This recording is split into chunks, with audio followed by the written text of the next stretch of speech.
Yeah, so we're gonna have to have a discussion, NBA fans, and we got to get this out the way because the Bill Russell disrespect has to stop. We cannot say that Bill Russell does not deserve to be number one on the greatest of all time list because he played in an era where there was only 10 teams, 8 teams, 14 teams.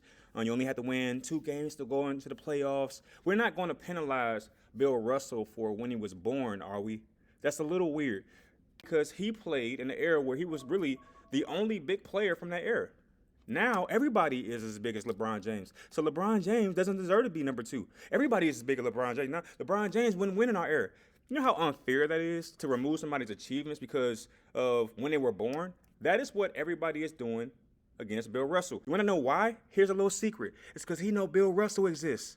And he knows that the greatness of all players should be assessed by the championship. And what happened when they asked Michael Jordan, who's the better player or the greatest of all time in comparison between LeBron James and Kobe Bryant? What did he say? He said 5 is greater than 3, which means that Michael Jeffrey Jordan assesses the greatness of all players by championships. You're the only one who doesn't, okay? Listen, you cannot blame Bill Russell for being born when he was born. In fact, if there was a league with only 8 teams, 10 teams, that means that it was more competitive.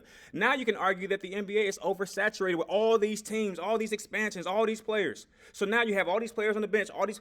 Hey, you want to know what was crazy? That means that the NBA league was more concentrated. That means they had to scour the globe for the greatest of all, the greatest people on earth at that time to put them in this really small league. And Bill Russell dominated every one of them. This is why my list stands. This is why my list stands. Bill Russell is the greatest player of all times because I base my GOAT rules, or rather my GOAT list, off of championships, the way it's supposed to be. And if you think I'm wrong, I'm going to ask you this, NBA scholar. What is the greatest achievement that you can possibly attain in the NBA? What is the greatest, the very top, creme de la creme? What is the highest level of achievement that you can achieve in the NBA? You tell me. It's the NBA championship. So greatness should be assessed by that. And the problem is, I'll say it again, the problem is you all are mixing your GOAT list with your boat list.